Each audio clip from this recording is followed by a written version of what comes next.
Assalamualaikum warahmatullahi wabarakatuh. Salam, Om Swastiastu, Namo Buddhaya. Pada kesempatan kali ini saya akan melanjutkan presentasi laporan akhir dari kelompok kami pada mata kuliah Studio Perancangan 1 tentang struktur bawah pada proyek pembangunan gedung perkantoran 4 lantai di Jakarta. Dengan saya Fajri Ramdhani, NIM 41121120094. Saya akan memaparkan mengenai struktur bawah yang telah kami susun menjadi 5 bab, yaitu bab 6, data tanah dan interpretasi awal, bab 7, perancangan dan pemilihan pondasi, bab 8, perhitungan pondasi dan pile cap, bab 9, gambar teknis pondasi, dan bab 10, kesimpulan dan saran. Mengenai struktur atas telah saya paparkan pada video sebelumnya. Kita mulai dari bab 6, yaitu data tanah dan interpretasi awal. Pada tahap awal, kami melakukan investigasi tanah yang berlokasi di area gedung BPPT Jalan MH Tamrin nomor 8, Jakarta Pusat. Seperti pada gambar berikut, dengan 3 titik sondir, yaitu S1, S2, dan S3, sehingga kedalaman sekitar 27 meter. Dilakukan dengan alat sondir kapasitas 2,5 ton. Ketiga titik ini dipilih untuk memberikan sebaran horizontal yang cukup mempresentasikan kondisi tanah di lokasi rencana pondasi. Kemudian 1 titik bor dangkal dengan kedalaman sekitar 4 meter di antara titik-titik sondir. Tujuannya adalah mengambil sampel tanah visual dan uji laboratorium, seperti undisturbed dan disturbed sampel. Lokasinya strategis untuk melengkapi data yang tidak bisa diambil dari uji sondir, misalnya jenis tanah, kadar air, kohesi, dan lain-lain. Lalu permukaan tanah di semua titik dianggap berada di 0 meter sebagai acuan awal pengukuran kedalaman. Titik-titik ini memberikan data vertikal dan horizontal yang representatif untuk merancang sistem pondasi. Selanjutnya, plotting posisi kolom dan bor. Kami juga memetakan posisi titik bor terhadap kolom utama bangunan. Karena hanya ada 1 titik bor, maka radius representatifnya dibatasi sekitar 5-7 meter dan digunakan untuk kolom terdekat seperti K2, K4, K5, dan K6. Lanjut ke stratigrafi dan parameter tanah. Berikut merupakan data hasil dari laboratorium titik bor. Dari hasil bor dan sondir, kami membagi stratigrafi tanah menjadi 3 lapisan. Yang pertama pada kedalaman 0-4 meter, jenis tanah lempung atau lanau dengan warna coklat kehitaman, kondisi dan konsistensi tanah lunak, dan memiliki kadar air sangat tinggi, yaitu sekitar 71,57 sampai 98,73% dengan nilai kohesi rendah. Kemudian pada kedalaman 4 sampai 26,2 meter, tanah mulai padat. Nilai QC meningkat bertahap dari kurang dari 10 kg per cm persegi hingga lebih dari 100 kg per cm persegi. Kondisi tanah mulai mengeras, daya dukung bertambah secara gradual. Terakhir pada kedalaman 26,2 sampai 27,2 meter, lapisan tanah keras dengan nilai QC lebih dari 100 kg per cm persegi. Bisa sebagai bearing stratum untuk pondasi dalam. Parameter tanah dari laboratorium menunjukkan kadar air, plastisitas, dan angka pori yang tinggi. Lanjut ke kesimpulan jenis tanah dan potensi masalah. Yang pertama, jenis tanah dominan. Pada lapisan atas, jenisnya lempung atau lanau, dengan warna coklat kehitaman, kondisinya lunak, kadar air juga cukup tinggi, sekitar 71,57 sampai 98,73%. Indeks plastisitas cukup tinggi, sekitar 31,18 sampai 35,70%. Fraksi dominan lanau 55 sampai 60%, kemudian lempung 18 sampai 23%. Tanah dominan di lapisan permukaan adalah lempung lanawan lunak dengan sifat kohesif tinggi dan konsistensi rendah. Kemudian potensi masalah geoteknik. Berdasarkan data tersebut, kami identifikasi beberapa potensi masalah geoteknik, seperti daya dukung rendah karena QC kurang dari 10 kg per cm persegi pada lapisan atas. Potensi penurunan atau settlement cukup besar karena angka pori dan indeks konsolidasi cukup tinggi. Rentan deformasi lateral akibat kohesi rendah dan sudut geser kecil. Tanah ekspansif karena nilai LL dan PL tinggi sehingga rentan mengembang atau menyusut akibat perubahan kadar air. Berikutnya rekomendasi perencanaan pondasi. Dari hasil evaluasi, kami menyimpulkan pondasi dangkal tidak disarankan karena tanah lunak di permukaan disarankan menggunakan pondasi tiang dalam seperti bore pile atau pile cap yang menjangkau tanah keras di kedalaman. Penting untuk memperkuat sistem drainase agar tidak terjadi pelunakan tambahan akibat air. Berdasarkan itu, dengan mempertimbangkan kondisi tanah di lapangan, maka struktur bawah harus didesain menggunakan pondasi tiang dalam. Seluruh keputusan teknis pondasi didasarkan pada data sondir dan bor yang representatif. Hal ini menjadi dasar penting dalam menjamin keamanan dan kestabilan bangunan. Selanjutnya yaitu bab 7 tentang perancangan dan pemilihan pondasi. Pada bab 7 ini saya akan menjelaskan mengenai perancangan pondasi berdasarkan data tanah yang telah kami peroleh dari hasil penyelidikan lapangan dan kebutuhan struktur atas. Kita mulai dari tinjauan sistem struktur atas dan beban kolom. Pertama, sistem struktur atas. Bangunan yang direncanakan adalah berfungsi sebagai kantor, jumlah lantai yaitu 4,5 lantai, dengan tinggi total sekitar 16,5 meter, sistem struktur SRPMK. Kemudian plat lantai menggunakan kombinasi plat satu arah dan dua arah dengan tebal 120 sampai 130 mm. Balok menggunakan balok T dan balok L dirancang sesuai SNI 2847 tahun 2019. Kolom menggunakan dimensi antara 300 kali 300 sampai dengan 500 kali 500, namun berdasarkan perhitungan digunakan kolom 350 kali 350 mm. Semua dirancang untuk memenuhi prinsip kolom kuat, balok lemah. Kemudian beban kolom.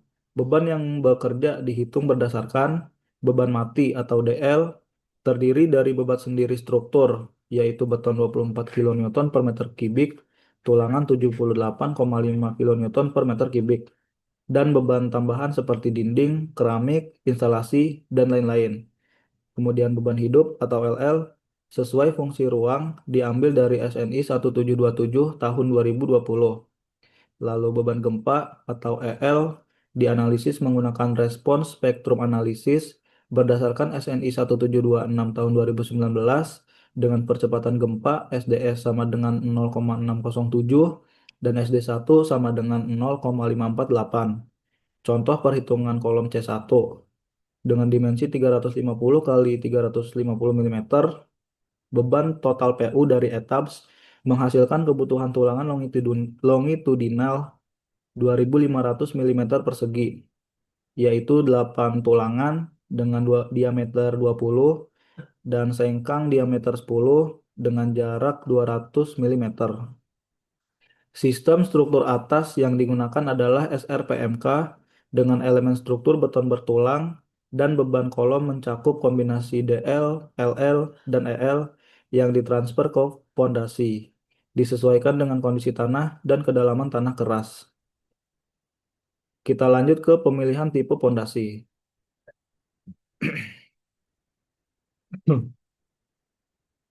Berdasarkan hasil investigasi tanah dan analisis struktur, pondasi yang dipilih adalah pondasi dalam berupa tiang bor dengan diameter sekitar 40 cm. Pemilihan ini didasarkan pada beberapa pertimbangan teknis seperti analisis profil tanah. Pada titik sondir S1, S2, tanah pada lapisan atas lunak memiliki nilai QC sangat rendah yaitu 1,6 sampai 7,3 kg per cm persegi. Tidak cukup untuk mendukung pondasi dangkal.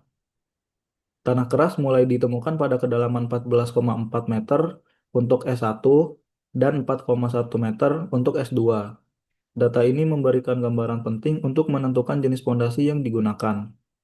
Kemudian desain pondasi. Kami merancang pondasi dengan dua pendekatan, yaitu daya dukung ujung atau end bearing dan gesekan sisi atau skin friction. Lalu kami hitung daya dukung ultimate dan bandingkan dengan beban struktur. Hasilnya, untuk area S1 dengan kedalaman pondasi 15 meter dan S2 dengan kedalaman pondasi 4,5 meter. Jika memakai tiang pancang dengan dimensi 25 kali 25 cm, didapatkan daya dukung 31 ton. Sedangkan dengan menggunakan tiang bor berdiameter 40 cm, didapatkan daya dukung 44 ton. Maka kami memutuskan menggunakan pondasi tiang bor karena memberikan daya dukung izin yang lebih memadai. Kemudian evaluasi penurunan dan perbaikan tanah. Hasil analisis menunjukkan bahwa tanah permukaan sangat lunak dengan potensi penurunan besar, variasi daya dukung signifikan. Maka kami menyimpulkan bahwa perbaikan tanah diperlukan, baik melalui perbaikan metode konstruksi, peningkatan drainase, dan penguatan struktur penahan. Selain itu, karena beban struktur yang cukup besar dengan bangunan gedung kantor 4,5 lantai dan sistem SRPMK menghasilkan beban kolom yang signifikan sehingga dibutuhkan pondasi dengan daya dukung tinggi. Kesimpulan dari bab 7 ini adalah pondasi tiang bor lebih direkomendasikan karena kondisi tanah lunak. Pondasi tiang bor dipilih karena lebih mampu mentransfer beban struktur ke tanah keras pada kedalaman yang aman dan stabil. Kedalaman disesuaikan dengan lokasi dan kebutuhan beban. Dengan semua analisa tersebut, diharapkan gedung aman terhadap penurunan dan deformasi. Lanjut ke perencanaan awal. Kondisi tanah yang lunak di permukaan, lapisan keras yang cukup dalam, serta lingkungan sensitif terhadap getaran, maka pondasi borpel adalah pilihan paling tepat dan direkomendasikan langsung oleh hasil laporan soil investigation. Berikut tabel data hasil analisis kami. Berdasarkan hasil analisis struktur dan investigasi tanah pada proyek gedung kantor 4 lantai, berikut adalah perencanaan awal untuk sistem pondasi tiang bor. Yang pertama, kedalaman tiang. Ditentukan berdasarkan lokasi dan kedalaman lapisan tanah keras dihasilkan. Untuk lokasi S1, tanah keras mulai pada 14,4 meter sehingga kedalaman tiang rencana 15 meter. Untuk lokasi S2, tanah keras mulai pada 4,1 meter sehingga kedalaman tiang rencana itu 4,5 meter. Yang kedua, dimensi tiang. Dipilih berdasarkan kebutuhan daya dukung dan efisiensi konstruksi. Diameter tiang bor yang dipakai adalah 40 cm. Daya dukung izin untuk lokasi S1 sebesar 44 pada kedalaman maaf sebesar 44 ton pada kedalaman 15 meter. Kemudian daya dukung izin untuk lokasi S2 sebesar 37 ton pada kedalaman 4,5 meter. Kemudian jumlah tiang ditentukan dari total beban struktur per titik kolom dibagi daya dukung per tiang. Misal beban dari kolom C1 yaitu 125 ton merupakan gabungan dari beban DL, LL, dan EL. Maka kebutuhan jumlah tiang yaitu 125 ton dibagi 44 ton. Maka dihasilkan sekitar 3 tiang per kolom. Kemudian dasar literatur dan kriteria desain.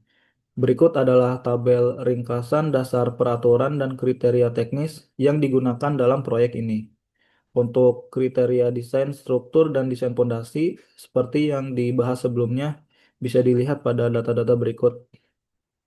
Selanjutnya, bab 8 tentang perhitungan pondasi dan pile cap. Perhitungan kapasitas tiang tunggal.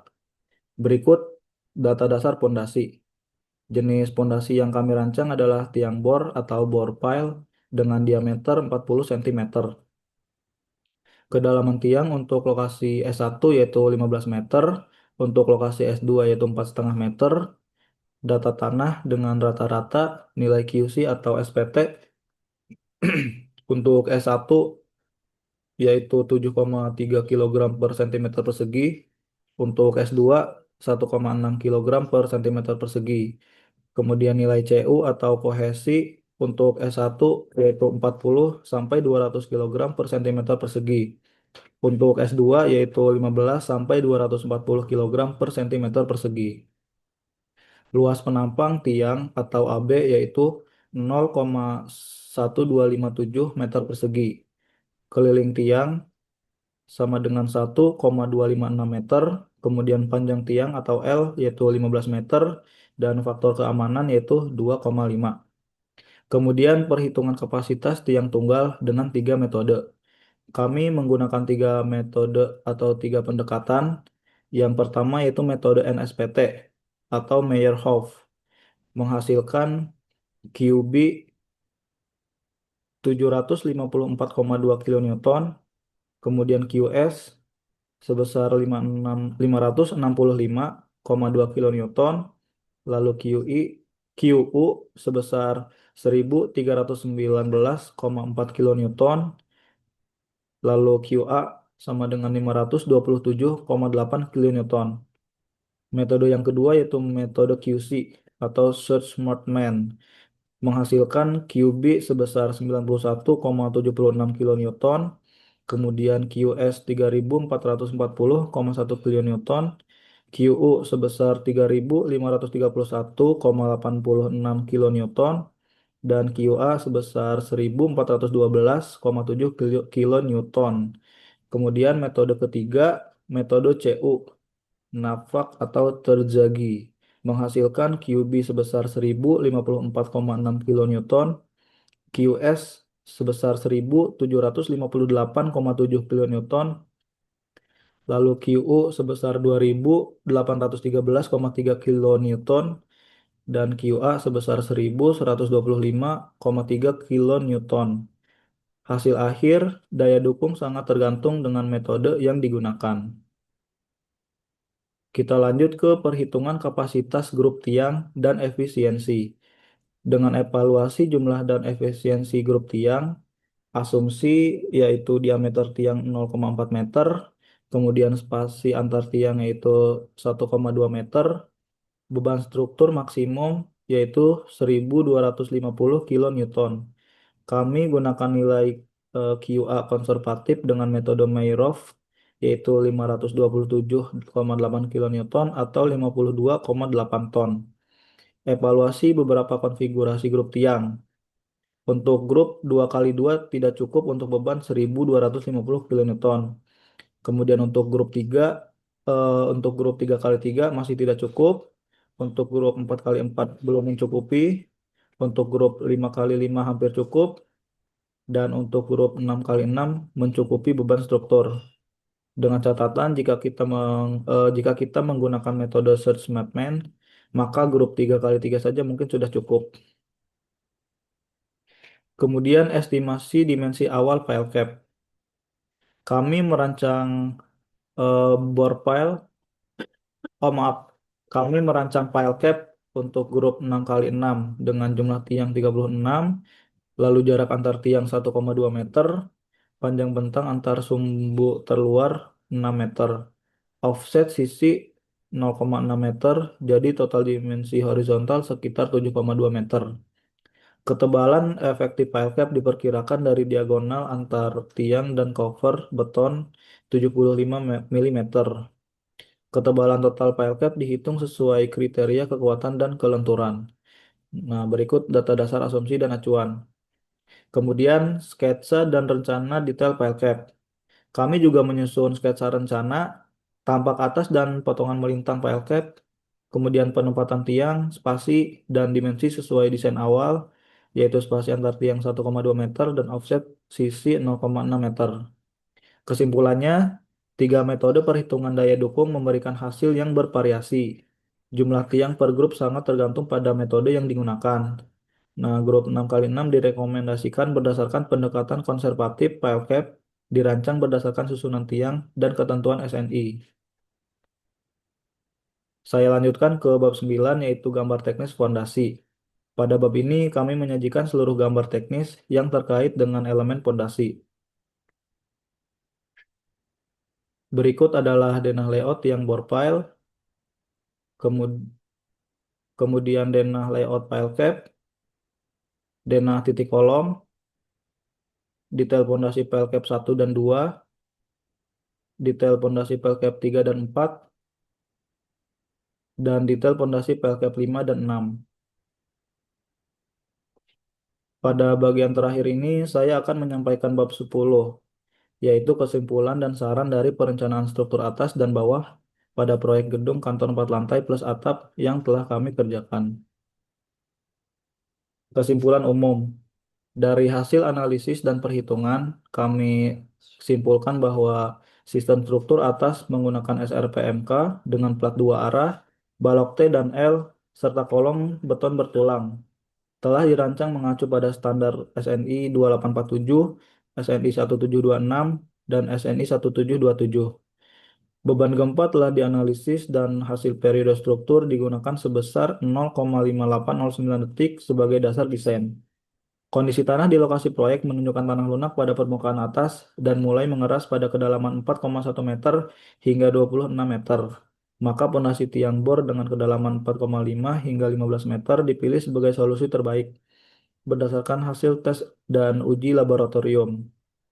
Kapasitas tiang tunggal dan grup tiang telah diperiksa dengan tiga metode dan dan didesain pondasi kami dan di desain pondasi kami pastikan aman menahan beban kolom maksimum. Secara keseluruhan, sistem struktur atas dan bawah telah dirancang secara integratif dan memenuhi kriteria kekuatan, stabilitas, serta keandalan berdasarkan standar perencanaan yang berlaku. Kemudian saran dan catatan pembelajaran. Beberapa saran dan pembelajaran yang kami peroleh antara lain pentingnya penyelidikan tanah lebih menyeluruh agar hasil perencanaan pondasi lebih akurat. Kemudian evaluasi terhadap jenis pondasi sebaiknya juga dilakukan untuk menghasilkan desain yang efisien. Lalu pondasi harus didesain secara terintegrasi dengan struktur atas agar distribusi beban efektif dan sistem struktur bekerja optimal. Demikian yang dapat saya sampaikan dalam presentasi ini. Semoga laporan ini dapat menjadi bahan evaluasi untuk proyek-proyek selanjutnya dan memberikan gambaran utuh tentang pentingnya integrasi antara struktur atas dan struktur bawah dalam bangunan. Saya Fajri Ramdhani mengucapkan terima kasih atas waktu dan perhatiannya. Jika ada salah dalam perkataan, penjelasan, perumusan maupun perhitungan, mohon dikoreksi dan dimaafkan. Sekian, wassalamualaikum warahmatullahi wabarakatuh.